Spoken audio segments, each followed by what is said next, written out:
Everyone, hey everyone. I hope you well. Don't forget to check out my poem, My Country Visit Thee. I just want to share how that came about. It came about because my boys and I were driving through a place that has a storied history. And as we were passing certain places, we passed a log cabin, and I said to my boys, these are where enslaved people were held.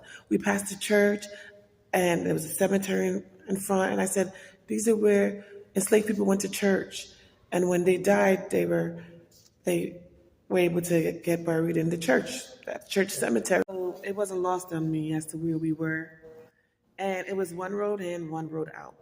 I was on that road for a few miles, 30 plus miles. Eventually, it became where we were the only car on the road. And I asked my son, what do you think is wrong with being the only car on the road? And he said, we're the only one, so there's no witnesses. No one can see what will happen or what can happen to us. And I finally saw a car who was going extra slow, and there was dotted lines on the road. So I sped up to pass him, and him or her, and then I went back below the speed limit. It couldn't be a minute or two within that drive that a car pulled up behind me. A car pulled up, and I saw lights, or the siren, or there was no lights on, but there was something on top of the car, so I assumed it was a police officer. But I knew during that time there are people impersonating police officers, so I'm very cautious of just assuming it's a police officer because the car looks like a police cruiser. So anyway, I end up just praying like, God, please help me, show me what to do. And very calm. I don't want to alarm the kids or whatever.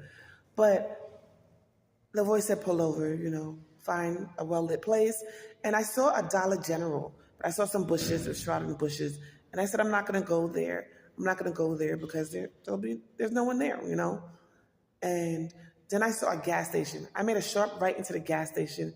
And then the car slowed down and immediately busted U-turn and pulled off. And I saw it at the sign said sheriff's office or whatever, the county. So it didn't lose me that before I left, and every time I get into my car, I pray. And I had my Bible with me that day. Usually it's in my book bag. But a voice said, put the Bible on the seat. And then put it on the dashboard. Then put it back on the seat. And I put it back on the seat, and that was it. Did my prayer, Lord, protect me from forces seen and unseen. Help me to get to my boys safe and come back home safe. Guys, my next video that I'm going to do